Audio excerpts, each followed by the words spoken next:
আমাদেরকে যদি কেউ হুমকি ধামকি দিয়ে মনে করে সরকার পতন করবে, আমি আপনার মাধ্যমে মাননীয় সংসদ নেতার উদ্দেশ্যে বলতে চাই, আপনি খালি হুকুম দিবেন।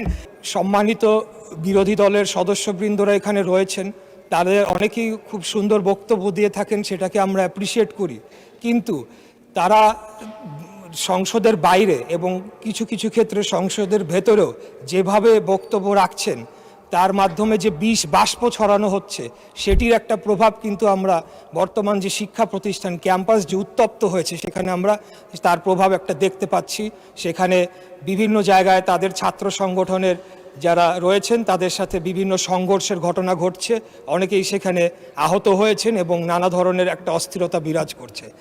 আমি খুব কষ্ট পেয়েছি যে গত সপ্তাহে বৃহস্পতিবার দিন এখানে সুন্দর আলোচনা হলো, জ্বালানি বিষয়ক একটি সমস্যা নিয়ে একটি কমিটি গঠন করা হলো। আমাদের মাননীয় বিরোধী দলের নেতা তিনিও খুব সুন্দর বক্তব্য রাখলেন, কিন্তু পরের 2 দিনই আমরা দেখলাম, যেই 2 দিন সংসদ চলেনি, যে তাদের নেতৃবৃন্দ বিভিন্ন জায়গায় নানা ধরনের কথা বলেছে এবং এক প্রকার জনগণকে উস্কানি দিয়েছে। এমনও কথা বলা হয়েছে যে 17 দিনের মধ্যে নাকি বিএনপি নির্বাচিত সরকারকে তারা ক্ষমতা থেকে হটাবে।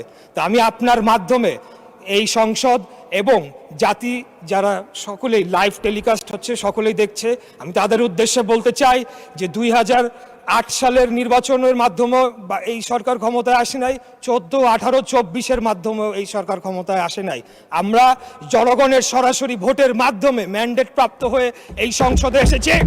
আমাদেরকে যদি কেউ হুমকি ধামকি দিয়ে মনে করে সরকার পতন করবে, আমি আপনার মাধ্যমে মাননীয় সংসদ নেতার উদ্দেশ্যে বলতে চাই, আপনি খালি হুকুম দিবেন। ইনশাল্লাহ বিগত দিনে আপনার নির্দেশপ্রাপ্ত হয়ে আমরা যেভাবে রাজপথে অবস্থান করে জনগণের ভোটের অধিকার প্রতিষ্ঠা করার জন্য আন্দোলন সংগ্রাম করেছি, একইভাবে খুনি হাসিনাকে পতন করার জন্য আমরা যেভাবে আন্দোলন সংগ্রাম করেছি, আমাদেরকে যদি হুমকি দেওয়া হয়, তাহলে সম্মানিত বিরোধী দলের প্রতি সম্মান রেখেই বলছি, আপনারা যদি আমাদেরকে পতন করার হুমকি দেন, তাহলে বিরোধী দলের অবস্থান থেকে আপনাদেরকে পতন ঘটানো হবে ইনশাআল্লাহ। আমরা কোনো ধরনের অস্থিতিশীল করতে চাই না, আমরা বাংলাদেশে কোনো ধরনের বিভক্তির রাজনীতি চাই না, আমরা একটা শান্তির রাজনীতি চাই, একটা ঐক্যের রাজনীতি চাই। আমরা যদি বিগত 24 সালে যারা শহীদ হয়েছেন তাদের প্রতি যদি আমরা সম্মান প্রদর্শন করতে চাই, তাহলে আমাদেরকে একে অপরের প্রতি সম্মান প্রদর্শন করতে হবে এবং সকলে মিলেমিশেই আগামী দিনে বাংলাদেশকে পরিচালনা করতে হবে। আপনারা হয়তো ভুলে যাচ্ছে, আমাদের সম্মানিত বিরোধী দল হয়তো ভুলে যাচ্ছে, এই যে সংঘাত, এই যে একটা অস্থিতিশীল পরিবেশ তারা তৈরি করার চেষ্টা করছে, তার মধ্যে লাভবান কারা হচ্ছে মাননীয় স্পিকার? তার মাধ্যমে লাভবান একমাত্র ফ্যাসিবাদের যারা দোসর, যারা পলাতক রয়েছে, তারাই লাভবান হবে। আর তারা যদি আবার কোনোভাবে বাংলাদেশে ফেরত আসে, তাহলে কি অবস্থা করবে যারা তাদের বিরুদ্ধে আন্দোলন করেছে, লড়াই করেছে, সেটা আমি আপনার মাধ্যমে আমি প্রশ্ন রাখতে চাই। তাই আমি আর যেহেতু সময় সংক্ষিপ্ত, সময় বাড়ানোর আবেদনও করব না।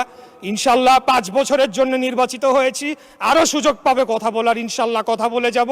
তাই আপনার মাধ্যমে আমি আবারও ঐক্যের আহ্বান জানাচ্ছি, শান্তির আহ্বান জানাচ্ছি এবং পরস্পরের প্রতি একটা শ্রদ্ধার মাধ্যমে আপনারা একটা সম্মান বজায় রাখবেন এবং একে অপরকে হেয় প্রতিপন্ন করার মাধ্যমে যে একটা অপসংস্কৃতি চালু হয়েছিল বিগত খুনি স্বৈরাচারী ফ্যাসিবাদী হাসিনার আমলে, সেখান থেকে যাতে আমরা বের হয়ে এসে আগামী দিনে একটা ঐক্যের রাজনীতি প্রতিষ্ঠা করতে পারি, সেই আহ্বান জানিয়ে আমার বক্তব্য এখানে শেষ করছি।